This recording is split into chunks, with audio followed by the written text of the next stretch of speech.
Once, there was a very rich man. His name was Liam Thorne. He lived in a world of glass towers and silent cars, where everything had a price and nothing surprised him. His heart was as tidy and quiet as his enormous, empty home. One rainy evening, his driver took a wrong turn. Liam gazed out at the dreary streets, thinking of numbers and meetings. Then he saw her, a young woman, thin as a reed, standing outside a grocery store. Her coat was worn. She stared not at the rain, but through the window at a loaf of bread, her face pale with hunger. Liam's breath caught. He knew her. Her name was Alara. 4 years past, at a grand party, he had met her.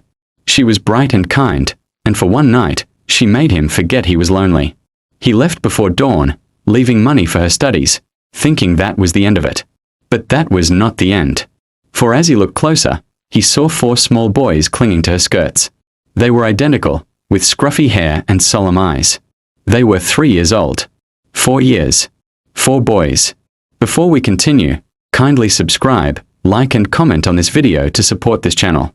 The limousine moved silently through the rain-soaked city at dusk, its dark body gliding over wet roads that reflected streetlights like shattered glass. Inside, the air was calm, controlled, and expensive. Liam Thorne sat alone in the back seat, his broad frame relaxed but his face tight with quiet exhaustion. He stared at a financial report glowing on his tablet, lines of numbers and rising charts confirming yet another successful merger. Another win. Another empire expanded. Yet his eyes were empty, his mind far away. "Congratulations again, sir," his assistant said through the earpiece. "The board is very pleased. The merger exceeded expectations." "That was the goal," Liam replied flatly. "Your driver will take you straight home unless you'd prefer to stop somewhere." "No," Liam said. "Straight home."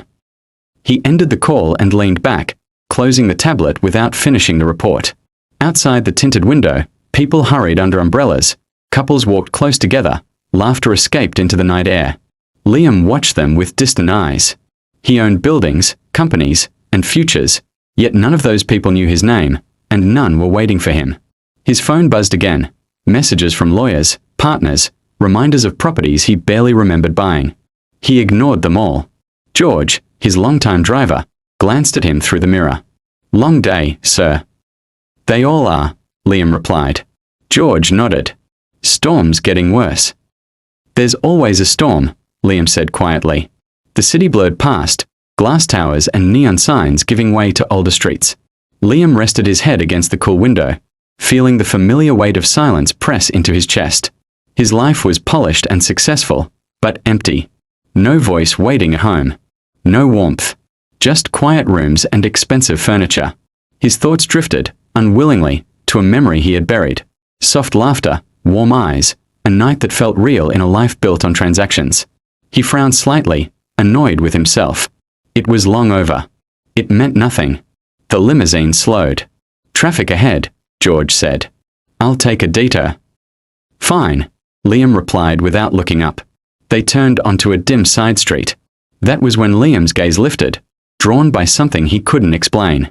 The car passed a small, worn grocery store with a flickering sign and fogged windows. Beneath the weak fluorescent light stood a woman in a thin coat, her posture heavy with exhaustion. Liam's breath caught. As she lifted her face toward the window display, recognition struck him like a blow. "Alara," he whispered. She was thinner now, shadows beneath her eyes, but it was her.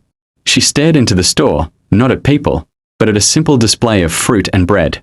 At her legs stood 4 small boys, identical, quiet, holding onto her coat and a battered stroller. One pointed at the window. None cried. Alara knelt before them, whispering something Liam couldn't hear, her face breaking for a moment before she forced a smile. She opened her palm. Coins. Only coins. Liam's heart pounded. 4 years. 4 boys. The resemblance was undeniable. His mother's chin, his own smile. The tablet, the mergers, the money all blurred into nothing. "Stop the car," he said sharply. George hesitated. "Sir."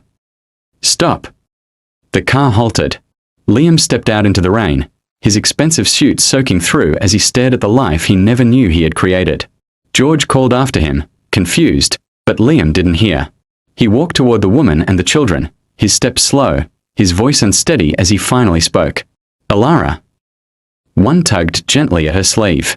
Mama, he asked in a tiny voice. She smiled again, brighter this time, though her eyes glistened. Yes, my heart. Hungry, he said simply. Her hand trembled as she rested it on his head. I know, baby. We'll figure it out. Liam's chest tightened painfully. 4 lives. 4 innocent souls. All bound to her, all looking to her for answers she didn't have. And suddenly, with terrifying clarity, he understood. 4 years. 4 boys. The math crashed down on him like a wave. Oh God, he whispered, his voice breaking. They're mine. George turned slowly in his seat. Sir, what did you say? Liam didn't answer. He couldn't. His eyes were locked on the small family beneath the flickering light, on the woman he had left sleeping in his bed 4 years ago, and on the 4 quiet boys whose existence rewrote everything he thought he knew about his life. The rain fell softly around them, uncaring.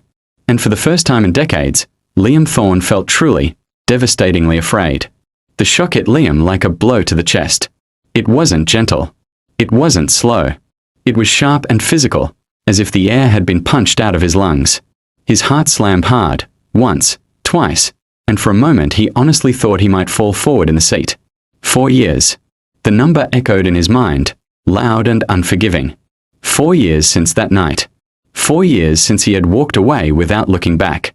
4 years since he had convinced himself it was nothing more than a pleasant distraction. And now, 4 children. Quadruplets. No, he whispered, shaking his head, as if denial could save him. No, that's not possible. But the truth didn't care what he wanted. His eyes moved from one boy to the next, studying them with a terrible focus. The resemblance was undeniable. It wasn't only in their matching faces or the way they stood so close together. It was in the details, the kind that couldn't be explained away. One boy had his mother's eyes, but the shape of his chin. Liam's chest tightened painfully. That chin belonged to his own mother. He had seen it every morning in the mirror when he was a boy. Another boy smiled shyly at his brother, and the curve of that smile pulled straight from Liam's childhood photographs. His hands began to shake. That's impossible, he murmured, though he no longer believed it. George glanced back, alarmed. Sir, you're pale. Are you feeling all right? Liam didn't hear him. The world around him tilted. The luxury of the limousine suddenly felt obscene. The tablet beside him slid slightly on the leather seat, its screen lighting up again with numbers, graphs, and profits. He looked at it, and felt nothing. The financial reports blurred, losing all meaning. Billions of dollars meant nothing when compared to 4 small boys standing hungry outside a grocery store. His mind betrayed him, dragging him back 4 years without mercy. The charity gala. The music. The laughter. Alara's smile. Her voice as she spoke about art, about honesty, about things that mattered. The warmth of her body. The way she had looked at him that night, not like a billionaire, not like a transaction, but like a man.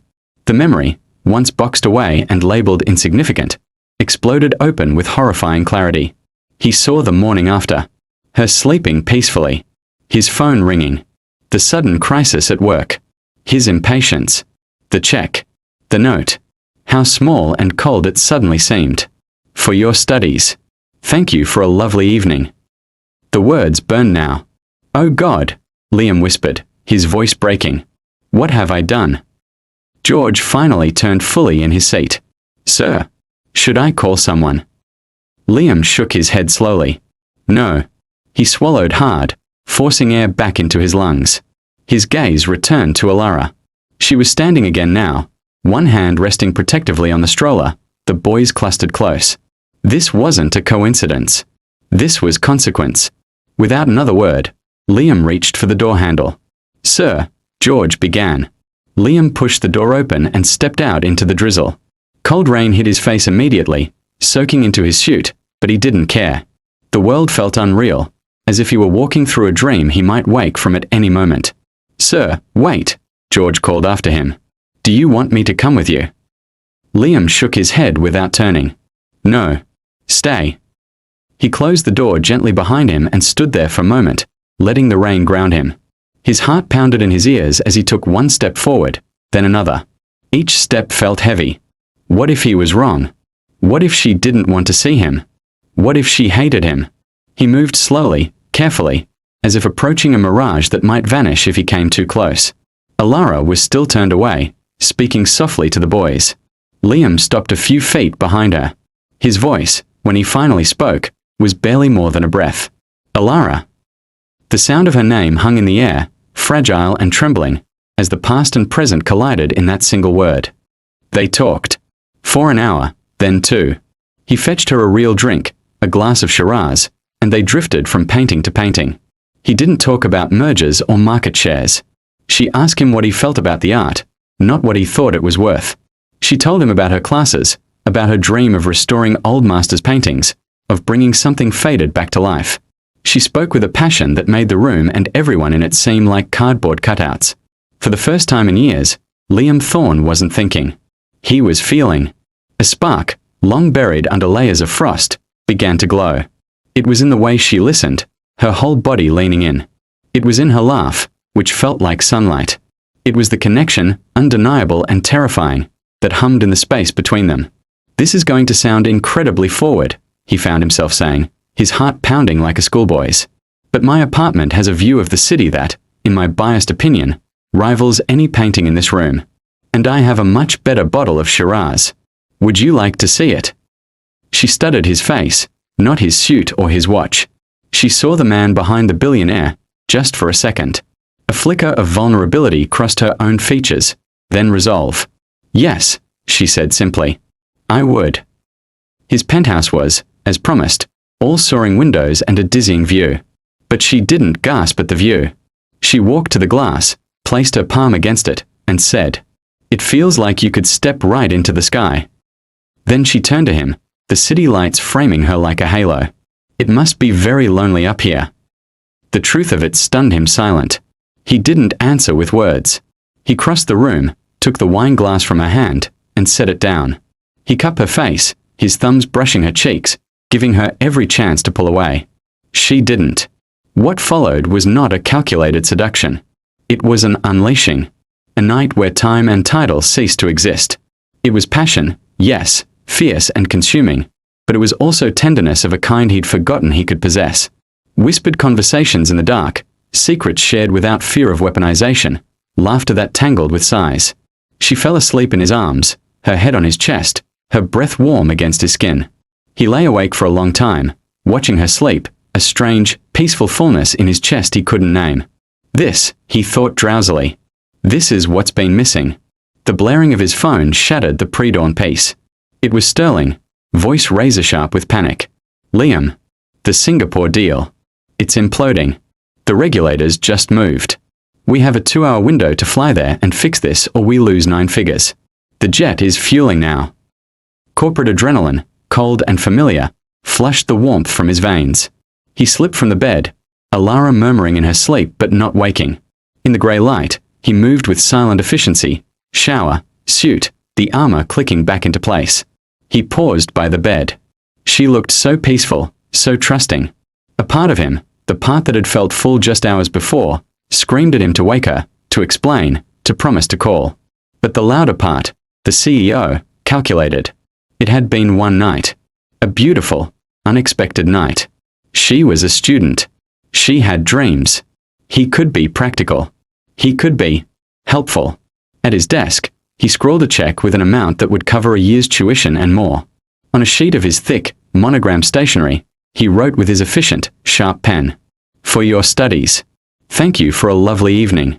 He placed the check on the note, weighed it down with a crystal paperweight, and set it on the pillow beside her. A clean transaction. A generous closure. He took one last look, his chest tight with something he refused to examine, and walked out, the door sealing shut on the quiet room and the sleeping woman. For Alara, waking was a slow, sweet unfurling. The smell of him on the sheets, the memory of his hands, his voice. She stretched, a smile on her lips, reaching for him. Her hand found crisp paper. She sat up, the sheets pooling around her. She read the note. Once. Twice. The words, so sterile, so final, seemed to suck all the air from the room. A lovely evening. Like a pleasant theatre performance. For your studies. A payment. The profound connection, the soul-deep intimacy she had felt, the thing that had made her throw caution to the wind, had been, For him, a transaction. A line item. She was a server, after all. He was a billionaire. He'd paid for the service. The heat of shame burned through her, followed by an icy wave of devastation. She dressed with trembling hands, the silken sheets now feeling like a mocking trap. She left the check and the note on the bed, the paperweight holding it all down like a tombstone. She rode the silent elevator down, walked out into the bright, uncaring morning, and shattered. The check, she would later cash out of sheer, desperate necessity when the pregnancy test showed its impossible result.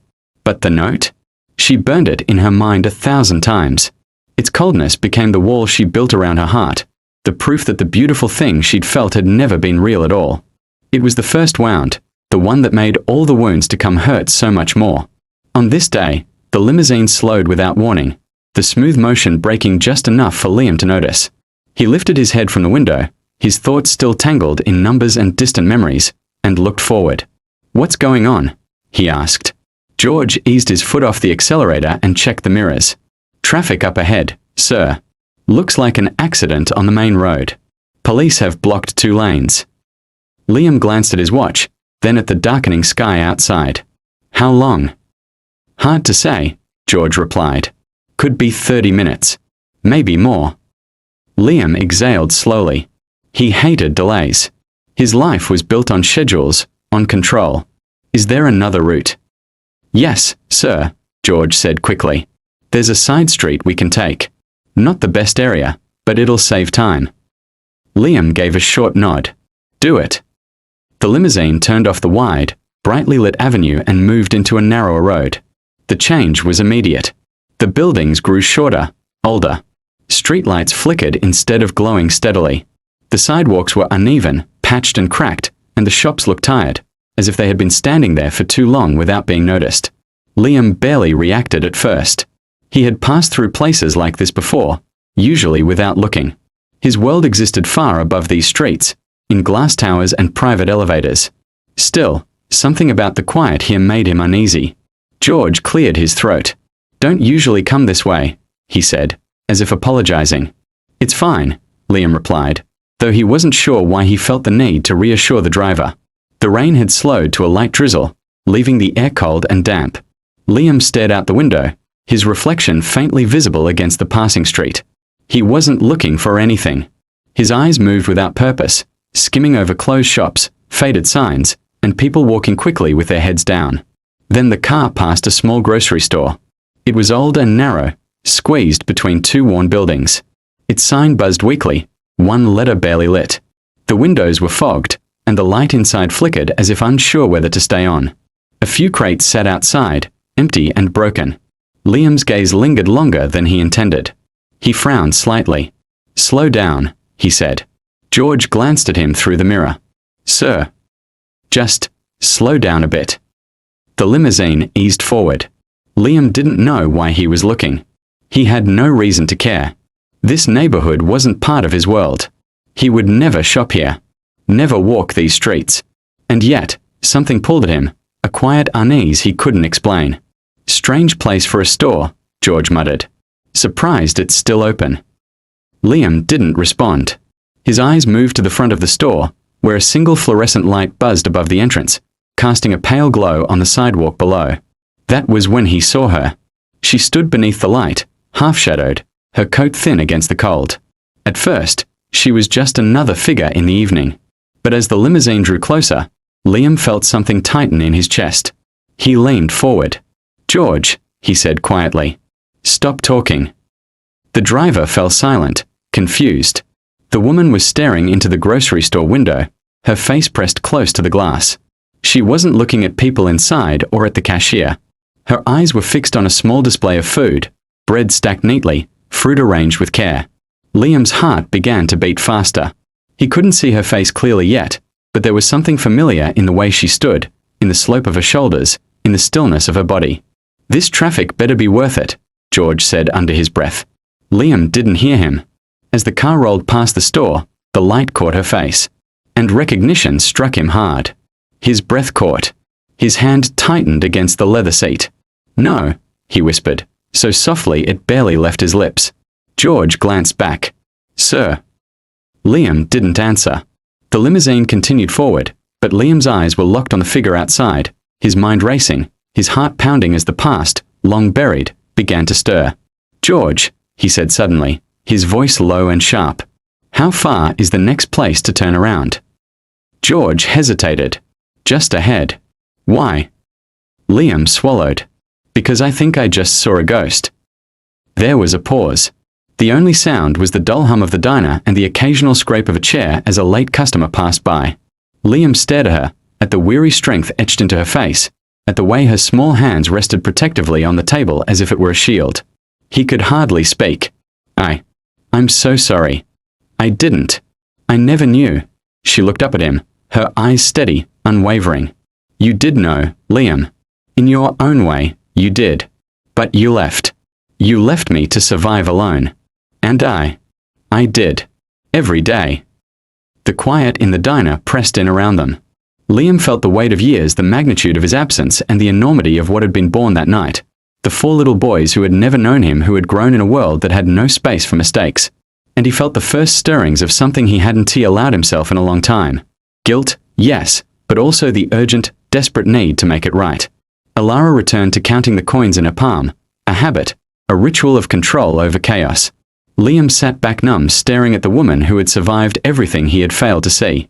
And he realized that no financial report, no merger, no empire could ever compare to the human cost of a single careless night. Alara's eyes didn't leave the tabletop as she continued, her voice steady, almost hollow. "I never tried to contact you." Liam flinched at the words, though he already knew them, deep down. She looked up briefly, meeting his gaze with quiet intensity. "I read your note over and over when I found it. Thought maybe I'd misunderstood. But I didn't. The words were clear. For your studies. Thank you for a lovely evening." That was it. That was all I needed to know. Her fingers tightened slightly around her cup. It wasn't just a note. It was a boundary, a message, a door closing. You weren't interested in more, and I understood that. I understood it even when my heart wanted to scream otherwise. And I couldn't reach out. I couldn't call or write. I believed you would never want this burden. That a man like you would never choose us. She shook her head, a small, almost imperceptible movement. And my pride, it's all I had left. I had nothing else. No family, no security, no one to rely on. But I had my pride. And I couldn't let it go just to beg for your attention, your help, your forgiveness. Not even for the boys. Not even for them. So I didn't try. I kept my distance. I survived on what I could, for them. She paused, the hum of the diner filling the silence. Every day, I told myself it was enough. That we would be fine. We had to be. Because asking for more, asking for you, would have been humiliating. And I couldn't. Liam's hand shook on the table. "Alara, She cut him off gently, her voice calm, unwavering. "You don't get to speak yet. You weren't there. You didn't see us. You didn't know the weight of what this meant. And I had to carry it alone." Her eyes returned to the coins in her palm, small symbols of the control she clung to. And Liam felt the full weight of every lonely day, every sleepless night, every choice she had made silently, without him. He had assumed the night had been forgotten. She had not. She had survived it, and in doing so, had created 4 little lives out of nothing, without a single word from him. And in that quiet moment, Liam realized that his world of wealth and power, his empire of glass and steel, had never taught him anything about courage. Alara had. Each word she spoke struck Liam like a whip across his chest. Every syllable drove deep, leaving invisible welts on his conscience. The life he had treated as a fleeting moment, one night, one name on a check, had become her crucifixion. He had walked away thinking it was casual, simple, inconsequential, and yet here she was, standing before him, weary but unbroken, carrying for lives that had no choice but to bear the weight of his absence. He saw them now, the 4 little boys, their bright eyes watching quietly, their small bodies clinging to her as if she were their only anchor in the world. They were beautiful, intelligent, and resilient, yet painfully fragile, forged in hardship he had never imagined. Each of their faces, each movement, seemed to echo back to him the reality of what his carelessness had wrought. The magnitude of it hit him fully, and he staggered under the weight. He had built empires, commanded wealth, and mastered risk. Yet here, in this corner of a forgotten street, he was powerless. The guilt was enormous, pressing down on him like a physical weight, suffocating in its immensity. The realization that his thoughtless actions had created not just suffering, but entire lives that depended on her, crashed over him like a storm. Liam's mind spun, trying to reconcile the man he thought he was with the consequences he now faced. He had assumed responsibility ended with his note, his check, his polite departure. But responsibility didn't end. It had only begun, and he had a lifetime to make it right. Liam's eyes followed them carefully, almost afraid to breathe too loudly and break the fragile world they had built around themselves. The four boys sat clustered at the small diner table, legs swinging just above the floor, sharing a single order of fries as if it were a feast. They passed the fries to one another with quiet, careful movements, their tiny fingers precise, their faces serious and solemn, as though this simple act required discipline and mindfulness. There was no fussing, no whining, no grabbing, just a gentle, shared rhythm born of necessity and understanding. Every time one of them said "Mama," their voices carried a softness, a trust, a devotion so pure it cut straight through Liam's carefully constructed armor. That one word, so small, so ordinary, was filled with reverence, love, and need. His chest tightened. He had built empires and negotiated billions, but he had never felt anything like this power of quiet, unspoken attachment.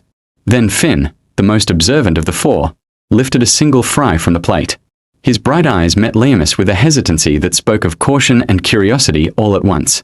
The tiny smile that tugged at the corner of his lips was shy, almost fearful, as if offering something to a stranger might be taken as a mistake. Liam blinked, frozen, and for a moment, the diner and the rain outside seemed to disappear.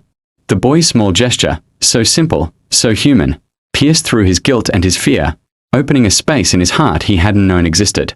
Without thinking, he reached out, taking the fry gently from Finn's hand.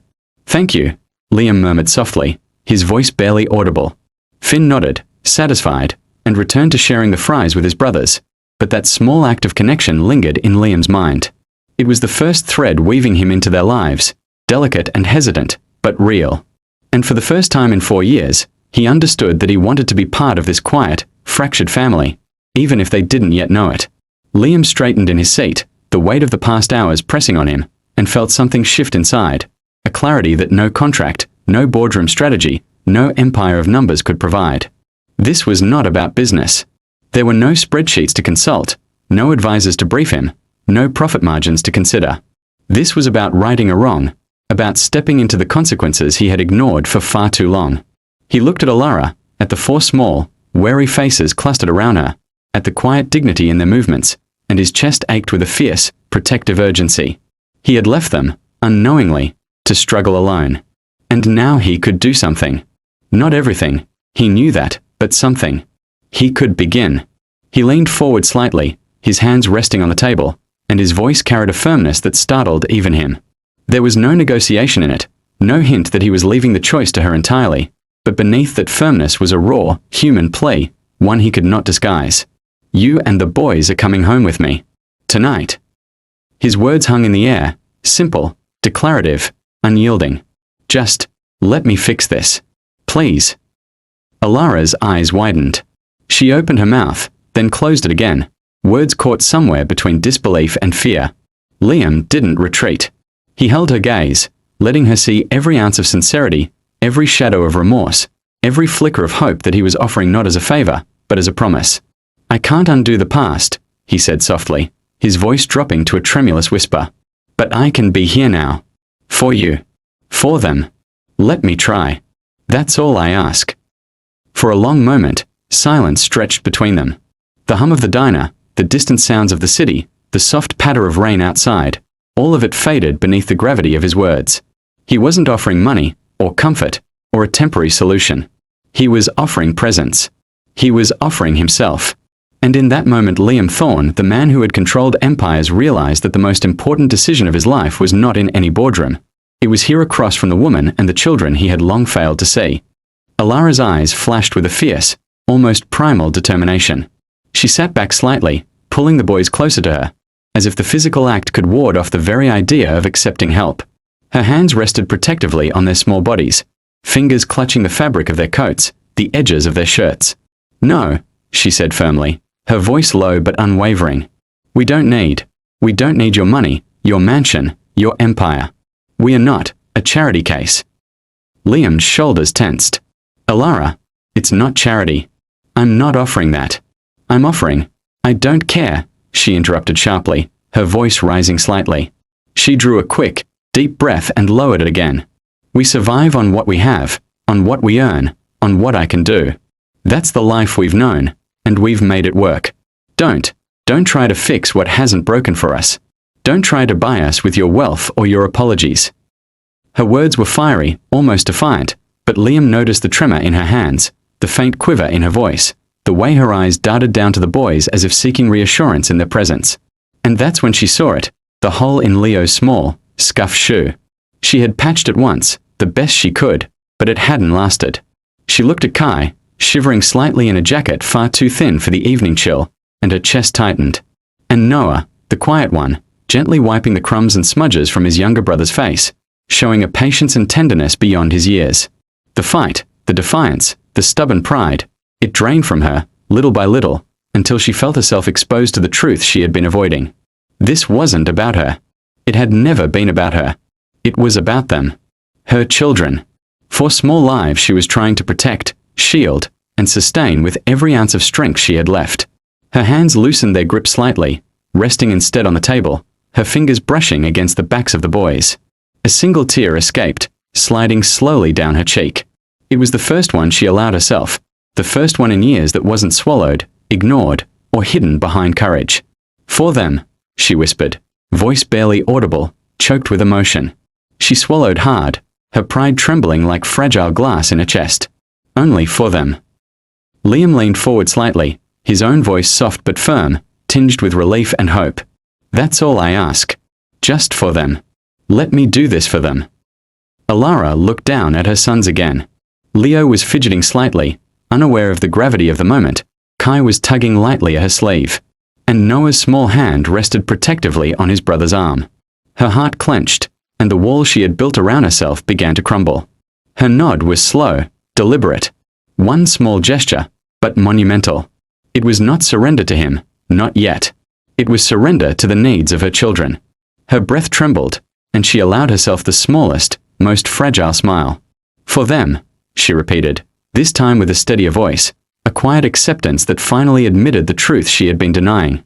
Liam exhaled, relief washing over him, but carefully, cautiously. He didn't move too quickly, didn't speak too loudly. He let the moment breathe, let it settle between them, fragile but real. And in that quiet small diner amid the flickering lights and the hum of distant traffic, a fragile bridge began to form. One built on trust, on love, and on the shared need to protect the 4 little lives who were waiting for them to act. The boys stepped into the penthouse slowly, as if they had been told to move carefully through a fragile dream. The space was enormous, stretching out in wide, open plains of polished wood, muted tones, and pristine surfaces that gleamed under the soft, carefully placed lighting. Liam had always loved the minimalist aesthetic, the clean lines and uncluttered elegance that gave him a sense of control and calm. Tonight, however, it only heightened the boys' astonishment. They moved from room to room, their small fingers brushing lightly over the edges of tables and railings, their eyes wide and unblinking. Each discovery seemed to overwhelm them. A faucet that produced hot water at the turn of a handle, a bathtub big enough for more than one child to splash in, a bedroom each with soft, inviting beds, pillows fluffed and waiting. And then there was the food wall, the refrigerator, stocked and organized in a way none of them had ever imagined. Rows of fruits, vegetables, milk, and snacks glimmered like treasures behind the glass doors. They opened it hesitantly, as though the sheer abundance might vanish if they dared touch it. Do we get to eat whatever we want?" Finn asked, his small voice breaking the silence. Liam smiled, soft and awkward, unsure how to navigate the awe and fear written on the faces. "Yes," he said. "You can have whatever you want." The words should have been simple, but the boys didn't leap or cheer. They simply stared, hesitant, unsure. It was as though they had been trained by scarcity to treat abundance with suspicion. One boy reached for a banana, paused, and looked back at Alara, seeking permission as if it were a test. She nodded, small and quiet, and he took it with a delicate, almost reverent grip. Their silence filled the vast penthouse more loudly than any noise could. Liam felt it pressing down on him, a reminder that money and space could not instantly heal years of deprivation. These were children who had learned to be careful, who had been trained by necessity to touch lightly, speak softly, and expect little. Alara moved behind them, her own footsteps careful on the polished floors. She entered the guest suite, a room that would have been considered a luxurious apartment in her old neighborhood, and stopped near the doorway, surveying the space with a wary eye. The walls were bare of clutter, yet covered with art, and the furniture gleamed with an intimidating perfection. A small couch sat across from a television bigger than any she had ever seen, and shelves lined the walls, neat and silent. Finn wandered hesitantly into the living room one morning, eyes wide at the polished black piano gleaming under the morning light. His small fingers hovered above the keys, unsure if touching them might break something. Liam, who hadn't touched the instrument in years since his mother's passing, froze for a moment, a strange mix of nostalgia and unease washing over him. You want to try?" he asked, voice soft, almost unsteady. Finn nodded eagerly. Liam knelt beside him, guiding his tiny fingers to the right keys, showing him a simple melody. "Just like this," he said. "See? One key at a time." The boy's eyes lit up, a pure, innocent joy, and Liam felt a warmth in his chest he hadn't known he'd missed. They played together quietly, the small notes filling the apartment with music and a newfound connection. Not long after, Kai, the energetic whirlwind of the group, was running too fast and tripped over a rug, scraping his knee on the polished floor. The boy cried out, startled, and for a moment Liam's heart raced. He had never been a caregiver in this way. But instinct took over. Kneeling beside Kai, he cleaned the scrape with gentle hands, applied the bandage, and murmured soothing words, careful not to startle him further. "There we go, little guy. All better," he said, his voice soft but steady. Kai looked up at him, surprise flickering in his eyes at the gentleness of the man whose presence had always felt intimidating. Noah, the quietest of the four, often wandered off to the vast library, where rows of books stretched from floor to ceiling. Liam found him sitting cross-legged on a carpet, fingertips lightly brushing the spines of the books as if savoring their texture. Liam began sitting beside him each evening, reading aloud stories that ranged from silly adventures to heroic quests. Noah listened attentively, sometimes asking questions, sometimes simply resting against the man whose presence had begun to feel safe. These small nightly rituals became a steady rhythm, a bridge of trust between child and guardian. Recognizing the complexity of the boys' needs, and their mothers, Liam hired more than just household staff. A kind, maternal nanny joined to help with daily routines, to teach the boys gently, and to provide warmth and consistency. He also brought in a therapist to guide them through the difficult adjustments, to help them process the sudden shift from scarcity to abundance, from uncertainty to safety. For Alara, Liam ensured that nothing would hold her back. He arranged schedules, support, and resources so she could return to her studies and pursue her dream of art restoration without worry. Every step he took was careful, deliberate, and thoughtful, ensuring that their home was not just a luxurious space, but a nurturing one. It became a place where the children could grow, where Alara could thrive, and where Liam himself could finally learn how to love beyond the boardroom, one small, meaningful act at a time. It wasn't the money, Liam realized, that would make a difference. It wasn't the toys, the spacious rooms, or the well-stocked pantry that mattered most. It was his presence. His being there, in the small moments, the everyday messes and laughter, that began to change the rhythm of their lives. He started coming home earlier, deliberately skipping late-night meetings, trading some of his carefully scheduled business trips for zoo visits where the boys shrieked with delight at monkeys and penguins. Weekend mornings became pancake mornings, sticky flour and syrup on the counters, laughter spilling into the kitchen, the boys' tiny hands reaching for spatulas, and Liam laughing awkwardly as batter splattered across his chute. He listened to Alara too, really listened. Not the polite, distracted attention of a man used to deals and contracts, but deep, thoughtful listening. He absorbed her words about the art she loved to restore, the delicate pieces she longed to work on, her fears about the past and the world she'd endured. He asked questions, remembered details, made small gestures to support her goals, offering encouragement without pressure, without judgment. One evening, after a long day of zoo adventures and errands, Alara returned home quietly, hoping to check on the boys before retreating to her room. She froze at the living room doorway.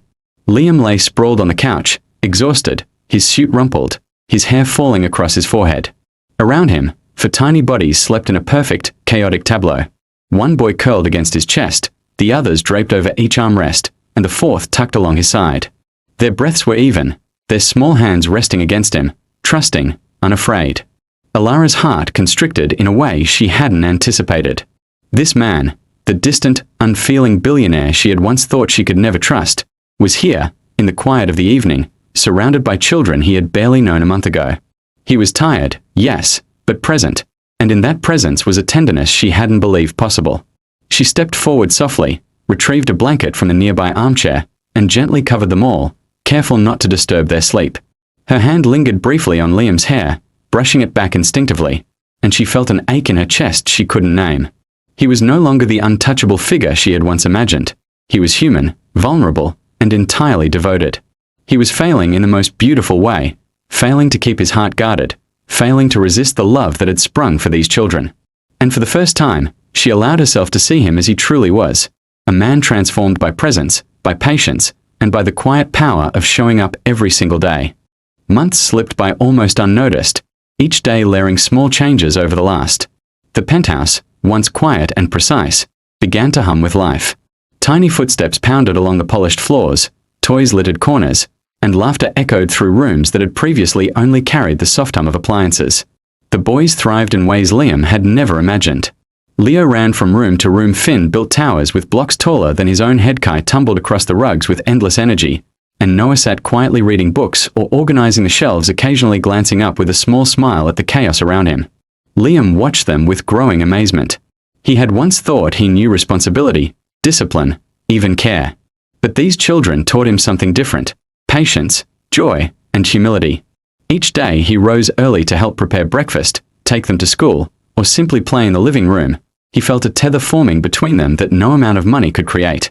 "Liam, look at this," Finn shouted one morning, holding up a leaning tower of blocks he had spent 20 minutes building. Liam bent down, offering a proud smile. "That's incredible, Finn. You made that all by yourself." Finn grinned, brushing a strand of hair from his eyes. "With a little help," he admitted, glancing at Liam, who had steadied the bottom blocks. Kai, as usual, was climbing on the furniture, laughing as Liam pretended to chase him. "Stop, stop," Liam called, laughing despite himself. "You'll break something." "No," Kai cried, giggling, and bounced onto the sofa. Even Noah, quieter than the rest, began to approach Liam more openly, often curling up beside him during story time and asking soft questions about the characters in the books. Liam found himself answering patiently, marveling at the boy's keen mind and gentle curiosity. And then, one ordinary afternoon, the moment came that made Liam's chest tighten with both awe and fear. He had been helping the boys wash up after a messy craft project, the room smelling faintly of glue and paint. Leo, who had been unusually quiet, tugged gently at his sleeve. "Dada." The word hung in the air like a fragile crystal, shining and terrifying all at once. Liam froze, his hands gripping the counter a little too tightly. He turned slowly, meeting Leo's wide, hopeful eyes. "Leo," he whispered, his voice catching. Alara, standing just behind him, gasped softly, her own hand coming up to her mouth. The room went still. For a heartbeat, nothing else existed. No laughter, no clutter, no noise, just that single, sacred word. "Dada," Leo repeated, as if testing it, seeking reassurance, and Liam knelt down immediately, gathering him into his arms. "Yes, yes, Leo. Dada," he murmured, his voice trembling with a mix of joy and fear. Finn, Kai, and Noah watched silently, their own expressions unreadable, as if waiting to see what this would mean. Liam held Leo close, heart pounding, aware that a line had been crossed, a wall had fallen. The word was small, but it carried an ocean of trust, hope, and love, and he knew in that moment that nothing, no money, no career, no past mistakes, mattered more than this fragile, perfect connection he had just been given. Alara's eyes softened as she stepped closer, placing a gentle hand on Liam's shoulder. "He means it," she whispered. Liam nodded, swallowing hard, overwhelmed by the weight and beauty of the moment. He had never been called Dada before, and now, for the first time, it felt like home. The days had grown warmer, and the evenings longer, but inside the penthouse, a different kind of warmth had begun to settle. Liam and Alara moved around each other with ease now, though it was subtle. Quiet, a shared glance over the heads of the boys as they scrambled across the living room, a soft laugh exchanged while washing dishes side by side in the kitchen. It was a warmth built not on one fleeting night years ago, but on the steady rhythm of care, patience, and shared responsibility. Their connection simmered gently, like a fire fed by mutual respect, admiration, and the growing love that had slowly taken root between them. One night, after tucking the boys into bed, Liam turned on soft music in the living room.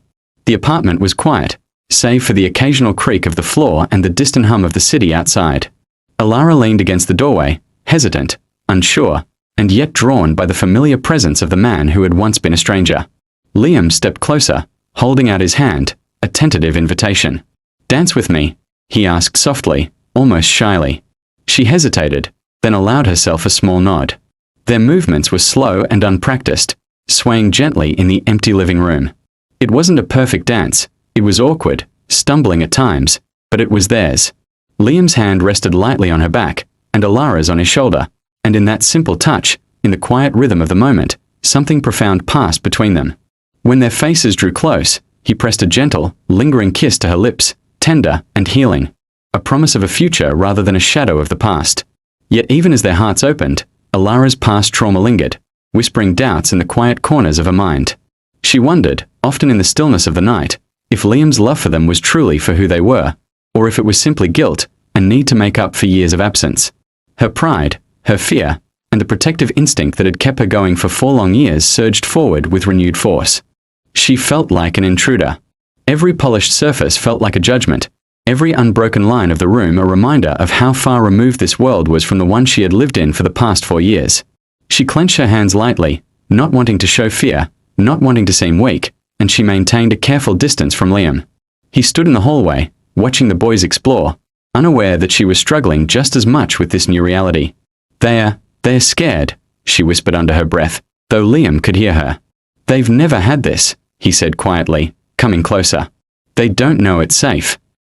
Alara shook her head, looking at him without meeting his eyes. "It's not just them. It's me. Everything here. It's too much. Too big. Too perfect. I don't belong in this world. I don't belong here." Liam hesitated, unsure whether to argue or give her space. "You do," he said gently. "You belong with us. Not because of the penthouse, not because of the money, but because you're theirs, and they're yours. And because I need you here too." She blinked, swallowing hard, her pride fighting with the ache in her chest. "I don't know if I can just walk into your world," she admitted softly. "It's not my place. I'm not used to this. Everything feels wrong." "You don't have to be used to it yet," Liam said, his voice low, patient. "We'll figure it out together. One step at a time. Just don't shut the door completely." She looked back at the boys, still exploring with quiet fascination, and a small part of her began to relax. But the protective instinct never fully left her. She stayed in the corner, her eyes vigilant, her body tense. She would adjust, she knew, slowly. For now, her presence alone was enough, a steadying force, a guardian of the small, fragile family that was beginning to grow in this vast, strange new world. Liam had thought he was prepared. He had stockpiled toys, blocks, cars, stuffed animals, puzzles, even a small train set. He had imagined that a little indulgence, a few gifts, a few luxuries, would be enough to bridge the gap between him and 4 small boys who had lived without him for so long. But as he watched them, standing stiffly in the middle of the living room, eyes wide and wary, he realized how wrong he had been. The boys didn't run to him, didn't grab the toys with excitement. They touched them lightly, turned them over, put them back down. Their silence, their carefulness, was deafening. "This isn't working," Liam muttered to himself, voice low, pacing the room. Maybe they don't need things." He wandered into the kitchen to grab a cup of coffee, hoping to gather his thoughts, but the sound of a small cry stopped him mid-step. It was soft, almost muffled, but it cut through the quiet like a knife. Leo. The smallest, most sensitive one. Liam's heart twisted. He had never heard a child cry for comfort in a way that made him feel so powerless and responsible all at once. He didn't think. He didn't plan. He ran to Leo's room, fumbling with the door handle as the cries grew louder. There, he saw the boy curled up in bed, sweat dampening his tiny hair, eyes wide with fright. Liam's hand shook as he stepped inside, unsure what to do. He had never cared for a child in his life. Not like this, not personally, not in the messy, human way that demanded patience, empathy, and instinct. He sat on the floor beside Leo's bed, feeling completely exposed, completely out of his element. "It's okay," he murmured, voice low and uneven. "It's just a dream. I'm here. Nothing can hurt you." The boy didn't answer, only buried his face deeper into the pillow. Liam exhaled, trying to steady himself, and then, without thinking, he began to tell a story. "There once was a brave little knight," he said, his voice uncertain at first. "He wasn't very tall, and his armor was a little too big, but he had the biggest heart in the kingdom. And one night, a scary dragon came to his village, breathing fire and smoke, but the little knight, he wasn't afraid. No, not at all. He had friends, 4 of them, and together, they made the dragon laugh instead of roar. And the dragon became their friend." Leo peeked from under the covers, curiosity sparking in his eyes. The crying softened. Liam's confidence grew a little, a flicker of pride lighting his chest. Soon, Finn appeared in the doorway, then Kai, and finally Noah, each drawn by the sound of his voice, each unsure, hesitant, but needing the comfort, the warmth, the presence of someone who was finally here, who cared.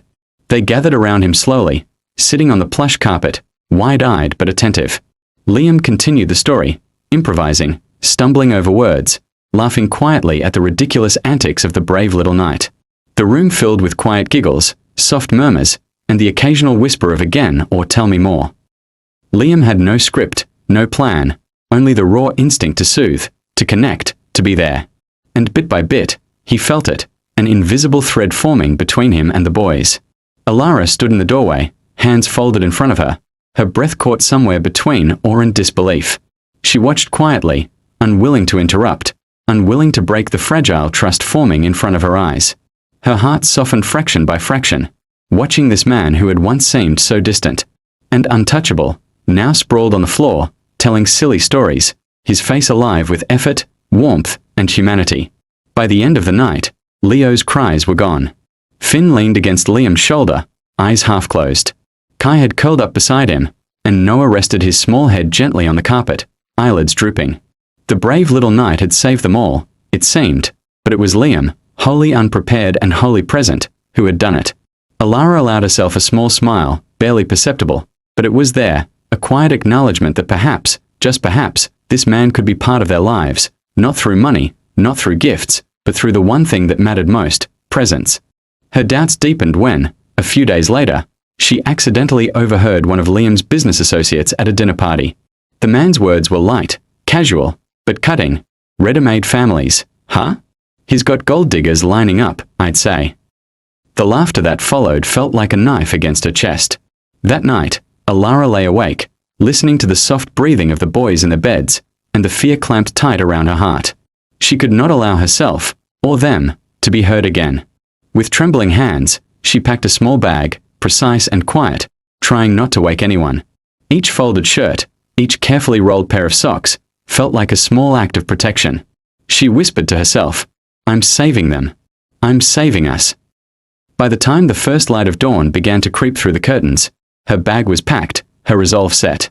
She would leave before anyone could stop her, before affection turned into dependency, before love became a weapon against the fear she could not shake.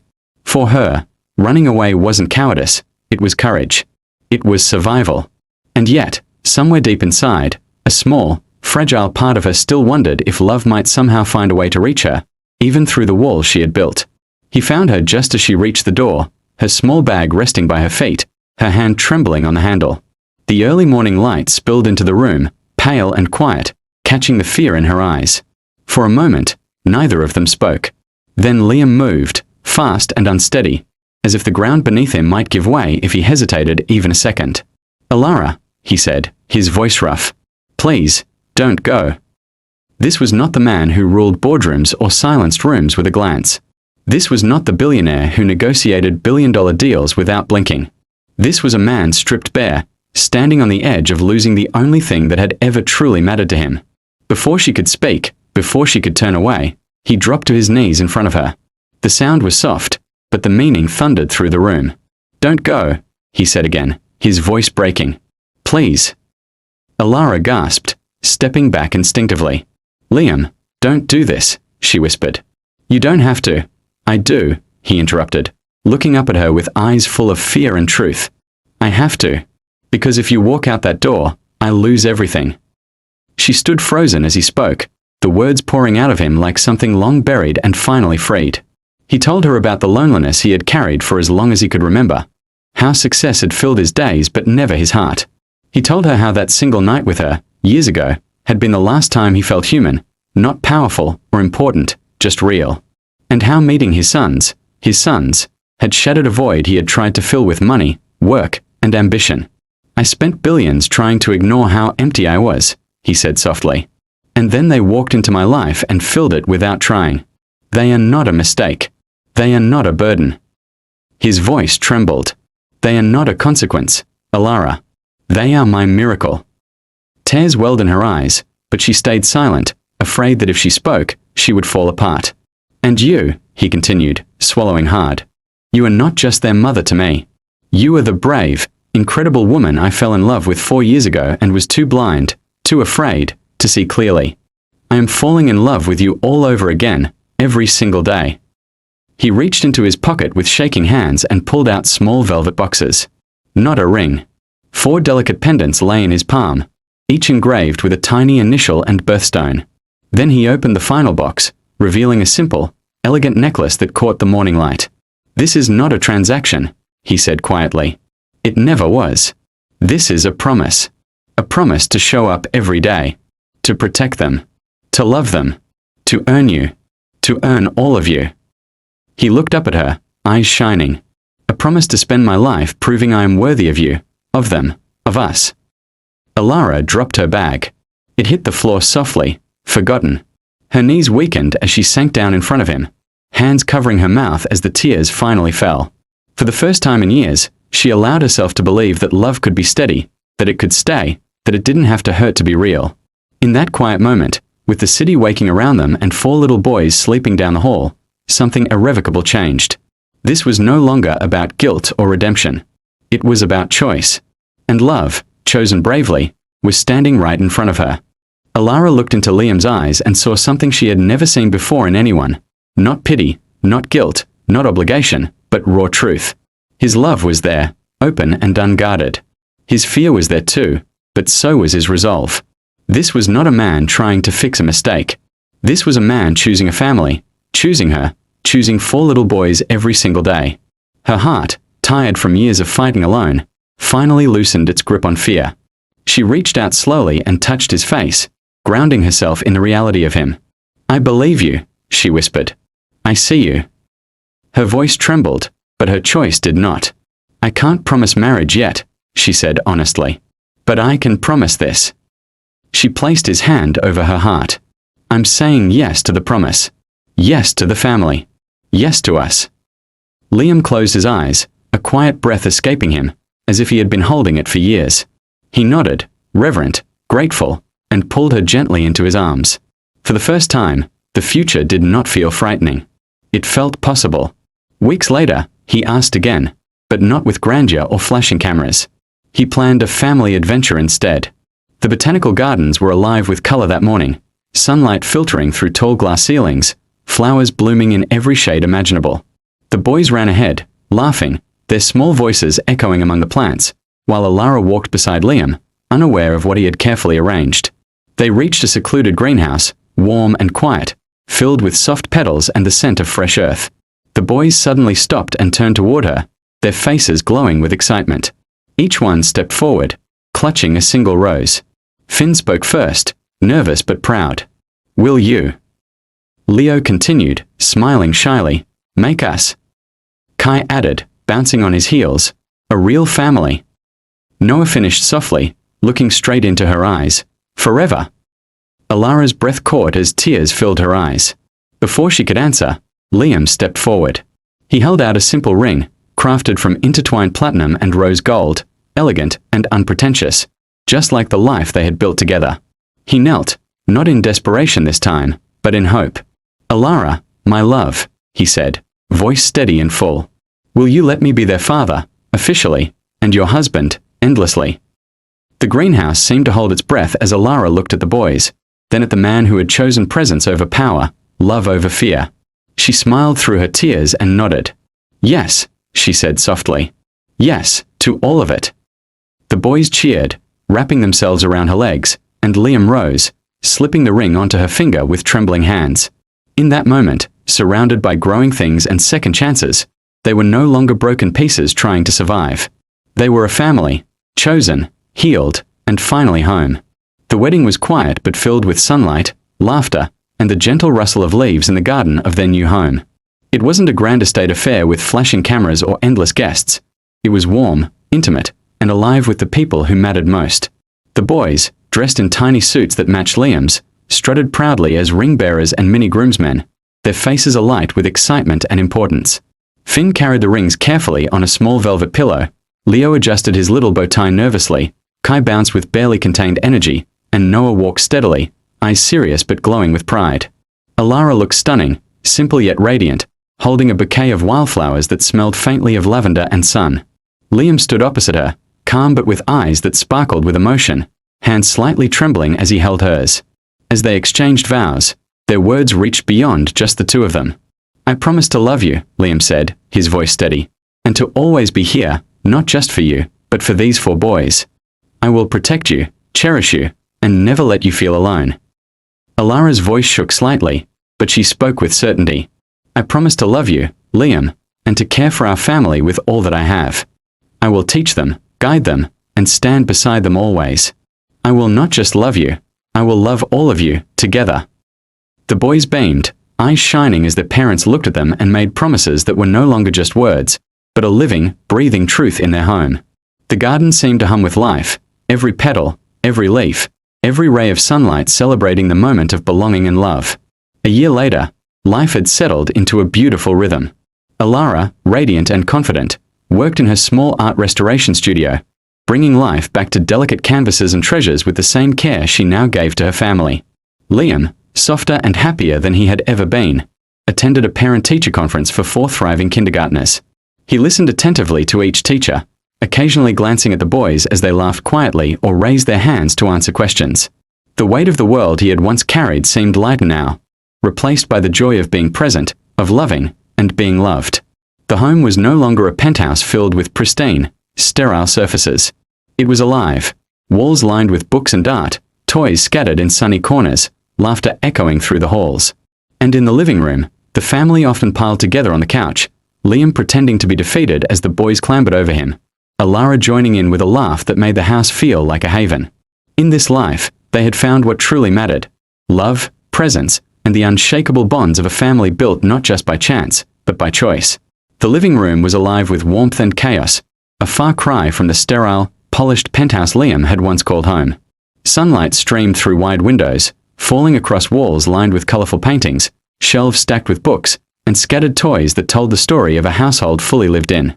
The boys were in the middle of a playful wrestling match, their laughter ringing out like music. They leapt at Liam, tiny hands grabbing at his arms and legs, shrieking with glee.